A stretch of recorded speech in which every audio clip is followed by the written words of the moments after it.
వేదిక ముందున్నటువంటి పెద్దలందరికీ కూడా హృదయపూర్వకంగా నమస్కారాలు తెలియజేస్తూ ముందుగా మీ అందరూ కూడా తెలంగాణ అవతరణ దినోత్సవ శుభాకాంక్షలు తెలియజేస్తున్నాను. నాకు శంకరమ్మ గారిని మొదటిసారి నేను కలవడం జరిగింది. కానీ శంకరమ్మ గారిని చూసినప్పుడు కానీ నాకు ఆ ఉద్యమ సమయంలో ఒక ఫేమస్ సాంగ్ ఆత్మ బలిదానాల మీద మన తల్లి యొక్క ఆత్మ ఘోష మీద ఒక ఫేమస్ సాంగ్ ఒకటి అప్పుడు బాగుండేది. రాతి బొమ్మల్లోన కొలువైన శివుడ రక్త బంధం విలువ మీకు తెలియదు, నుదుటి రాతలు రాసే ఓ బ్రహ్మదేవ తల్లి మనసు ఏమిటో మీకు తెలియదు. ఆ పాట విన్నప్పుడల్లా శంకరమ్మ గారిని టీవీలో వేరే మాధ్యమాల్లో చూసినప్పుడల్లా నాకు ఆ పాటనే గుర్తొస్తుంది. ఈరోజు శంకరమ్మ గారితో స్టేజ్ చేంజ్ చేసుకోవడం అదృష్టంగా భావిస్తున్నాను. మణిదశ ఉద్యమంని ఇంతకుముందు రామచంద్రరావు గారు చెప్పారు. మణిదశ ఉద్యమంని ఉర్రూతల నుంచి విప్లవ జ్వాలను రచించినటువంటి ఆత్మ బలిదానము ఒక ట్రిగ్గర్ పాయింట్ అంటారు. ఒక ట్రిగ్గర్ పాయింట్ ఏదైనా ఉందంటే అది కేవలం శ్రీకాంతాచార్య యొక్క ఆత్మ బలిదానం మాత్రమే. శ్రీకాంతాచార్య గారి ఆత్మ బలిదానం జరిగింది మా ఇంటికి జస్ట్ ఒక 1.5 కిలోమీటర్ దూరంలో ఎల్బీనగర్ చౌరస్తా దగ్గర.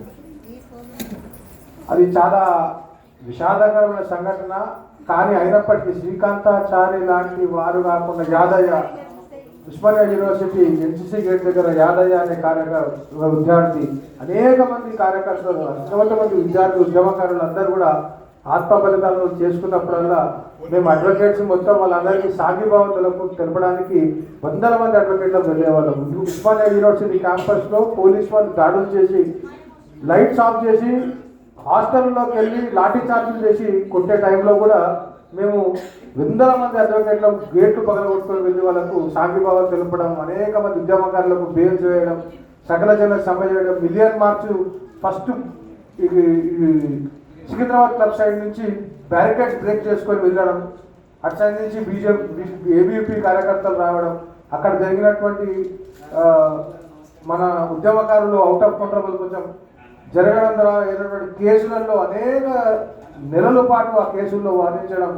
ఇప్పుడు ఉద్యమకారులు ఎమ్మెల్యేలు ఎంపీలు ఉన్నట్టు అప్పటి ఉద్యమకారులు అందరికీ విద్యార్థి ఉద్యమకారులు అందరూ కూడా కంటిన్యూస్గా 3 నెలల పాటు బెయిల్స్ వేసేవాళ్ళు. ఒక్కొక్కరి మీద 60 కేసులు. ఏ కేసులో ఎవరిలో రిమాండ్ అయ్యారో తెలియదు, ఎవరు ఏ కేసు ఎక్కడుందో తెలియదు. ఒక్కసారి ఒక కేసులో అరెస్ట్ అయితే మిగతా కేసులు అన్నింటిలో కూడా మళ్ళీ వాళ్ళను రిమాండ్ తీసుకొని వాళ్ళందరి మీద కంటిన్యూస్గా రిమాండ్ పెట్టేవారు. పోలీస్ జైలుకు వెళ్ళి అన్ని రిమాండ్ కాపీలు తీసుకొని ఏ కేసులో రిమాండ్ చేయడం అన్ని తీసుకొని బెయిల్ చేయడం. రైలు లోపల చేసినప్పుడు రాత్రి 2 గంటలకు 3 గంటలకు కూడా సికింద్రాబాద్ మెజిస్ట్రేట్ కోర్టులో అప్పుడు కల్వకుంట్ల కవిత రఘునందన్ గారిని అరెస్ట్ చేశారు రైలు రోక కార్యక్రమాన్ని. మేము రైలు రోక కార్యక్రమం వెళ్ళాం కానీ వాళ్ళు అరెస్ట్ అయిన సరికి అక్కడికి వెళ్ళి వాళ్ళని తీసుకొని రైల్వే జడ్జి దగ్గర రాత్రి 3 గంటలకు కూడా వాదనలు వినిపించారు. ఇవే కాకుండా చలో ఢిల్లీ పార్లమెంట్ ముట్టడి ప్రోగ్రామ్కి స్పెషల్ రైలు ఒకటి వేసుకొని దాదాపు 500-600 మంది అడ్వకేట్లను వెళ్ళి అక్కడ తెలంగాణ గళాన్ని ఢిల్లీ వీధుల్లో వినిపించే ప్రయత్నం చేయడం. అంతేకాకుండా మిలియన్ మార్చు కాకుండా జల విహార్లో ప్రోగ్రాం, ఎక్కడ తెలంగాణ ఉద్యమానికి మద్దతు పలికేటువంటి చిన్న చిన్న కార్యక్రమాలు జరుగుతున్నా అక్కడికి వెళ్ళి వారికి మద్దతు పలకడం. న్యాయవాదులందరినీ జేఏసీ పేరు మీద ఒకటానికి తీసుకొచ్చి ఉద్యమాన్ని నడిపించడం, పోలీసులతో మాట్లాడడము, గొడవలు పడ్డ వాళ్ళని బయటకు తీసుకురావడం, ఇలా రకరకాల ఉద్యమాలు ఏదో చేసినాము. ఇవంతా కూడా తెలంగాణ ఉద్యమానికి శ్రీరామకార్యంలో ఉడత చేసినట్టుగా మేము కూడా మా సహకారం చేసే ప్రయత్నం చేసినాం, సాలిడారిటీ వ్యక్తం చేసే ప్రయత్నం చేసినాం. 42 రోజుల సకల జన సమ్మె జరిగినప్పుడు అందరూ పెండ చేస్తే ఉద్యోగులంతా మేమందరము వకాలత్ డౌన్ చేసినాం. 42 రోజుల పాటు ఏ రాష్ట్రంలో ఏ కోర్టులో కూడా వకాలత్ నడవలేదు, వకాలత్ చేయలేదు.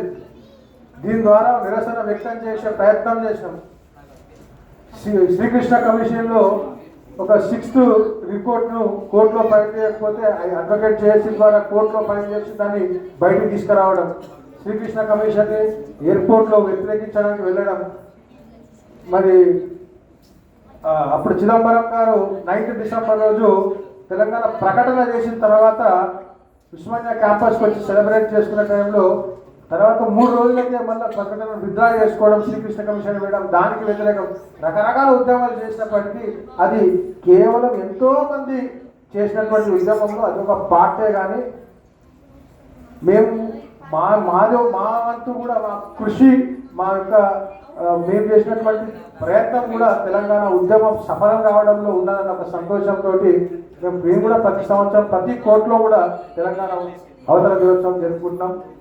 ఈ కార్యక్రమాన్ని నిర్వహించినందుకు భాస్కర్ శర్మ గారికి పాదాభివందనాలు తెలియజేస్తూ, ఈ కార్యక్రమానికి నన్ను పిలిచి నాకు ఇక్కడ స్టేజ్ ఇంతమంది పెద్దవాళ్ళతో 69 ఉద్యమకారులు అంటే మా తాత వాళ్ళందరూ ఆ టైంలో ఉద్యమం చేసేవారు. మా తాత అంటే మా అమ్మ వాళ్ళ నాన్న వాజే నిజాం రజాకార్ ఫ్రీడమ్ ఫైటర్.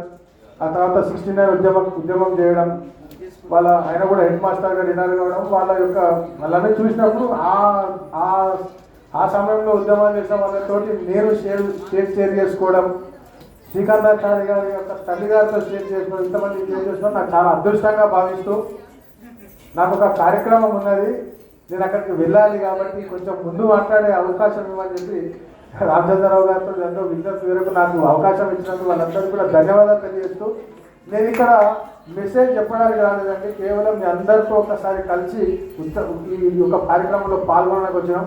నాకు అవకాశం ఇచ్చినటువంటి ప్రతి ఒక్కరికి ధన్యవాదాలు తెలియజేస్తూ, ముఖ్యంగా భాస్కర్ శర్మ గారి యొక్క స్ఫూర్తికి 1000 సార్లు నమస్కరించిన తక్కువే. ఈ వయసులో కూడా ఇంతమందిని ఈ కళను పోషించడం, కళాకారులను ప్రోత్సాహపరచడం, ఇంత ఆర్గనైజ్ చేయడం అనేది చాలా పెద్ద విషయం అని అందరికీ కూడా ధన్యవాదాలు తెలుస్తూ, భారత్ మాతాకి జై తెలంగాణ. ధన్యవాదాలు.